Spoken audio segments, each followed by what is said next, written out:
Wait, the Scargiver? Does that mean... You wanna know how I got these scars?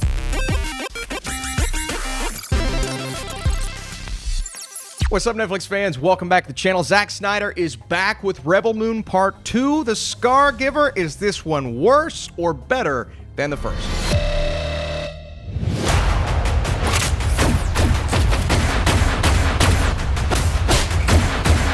So Kora and surviving warriors prepare to defend their new home alongside its people against the realm. The warriors face their pasts, revealing their motivations before the realm's forces arrive to crush the growing rebellion. And once again, PG-13 for strong violence, brief language, and suicide. So we have some themes in this movie that feel very R-rated, and just like the first, I was surprised this wasn't R-rated, man. Some of the deaths, some of the really intense moments, and just the look and feel. I know we're not getting deep into the blood and gore of it all, but man, oh man, Zack Snyder, I love how he directs movies that are just kind of edgy, and they push the limits, and I know we're getting the director's cut, or whatever the next cut of the movie is going to be called, and that's going to be rated R, but I could definitely see that this version probably should have pushed those boundaries a little bit more. So off the bat, you all know I wasn't the biggest fan of Rebel Moon Part 1, and I wanted this to kind of revive the feeling that I normally get with Zack Snyder movies, to where I usually enjoy them more so than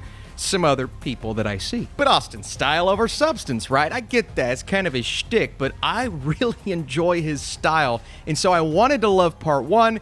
Didn't really love it. I thought the scope was really big, and I was hoping the scope for Part 2 would get even bigger, but it doesn't. It actually gets smaller. We spend the first hour of the movie on a farm, and if you like farming or farmersonly.com, you're going to get a kick out of this movie. Guts, glory, ram. I actually love farming. My grandparents have a farm, and it's awesome. They have chickens. It's the coolest. I made a mistake. I looked on IMDb, which usually you have the 1s and the 10s and no in between, and people are just all over the place with their scale, but I wanted to read some more general audience reviews before I tried to approach my review, and someone said it's 2 hours of non-stop action.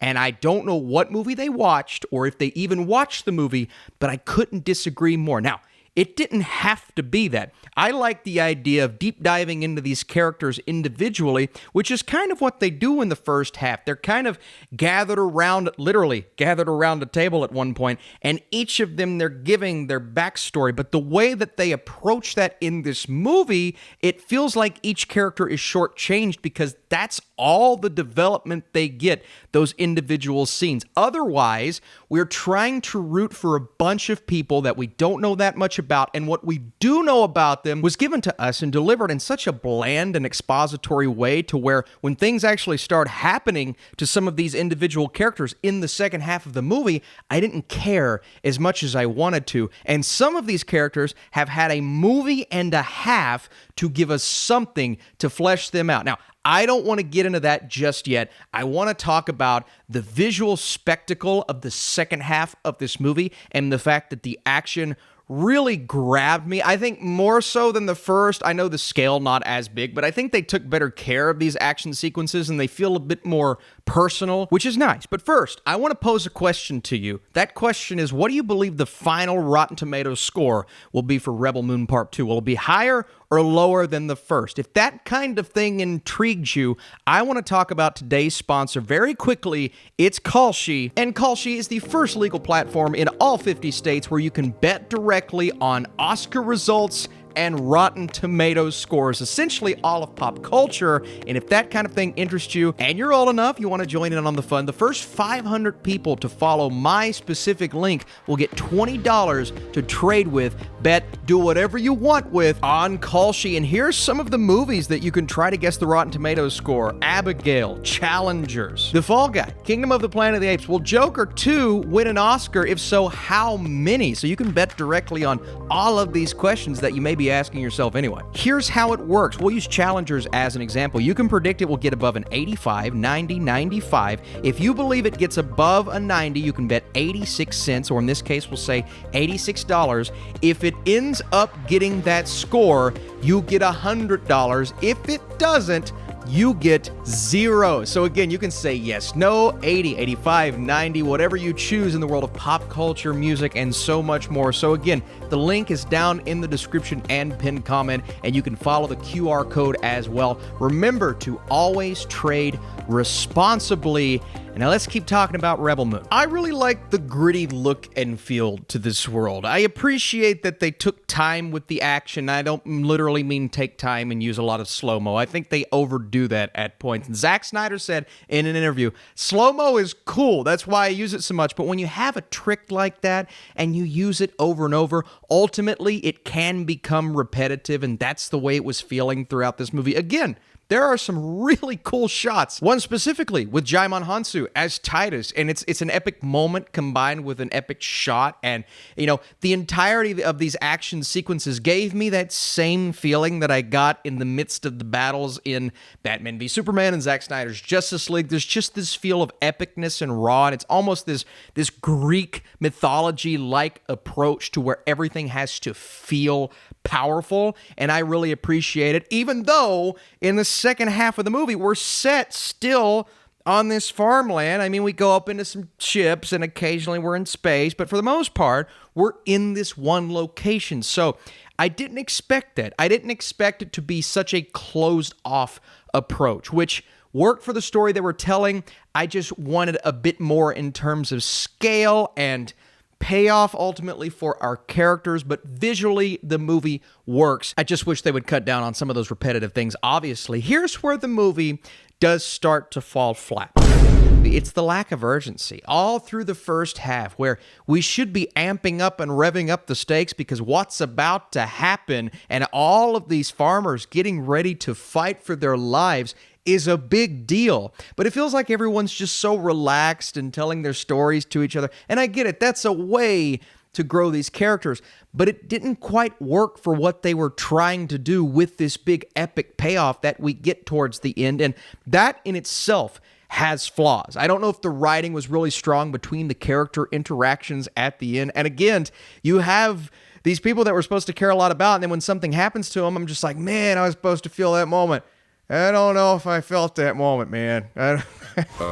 I can explain. And I hate to say I didn't care by the end, because there is a genuine attempt at trying to develop some of these characters using very expository scenes. Then we get some more interactions and we're slowly building and we're training these farmers. And I thought the training montages and sequences, those would be a little more epic. And then what's going on the villainous side of things and how close are they? And then when everything goes down, it finally happens. That first time someone comes up from the ground and fires that shot to get this big war-ish or battle-ish sequence started, that was cool. And I was engaged at that point, but it took a solid hour to get there. And I just found myself wanting and hoping for things to get better. But by the time that they do, I was already kind of out. So they had to spend 25 minutes pulling me back in, and then I'm in. But then it's like character death and bad thing and something goes wrong. And I'm like, man, it's cool.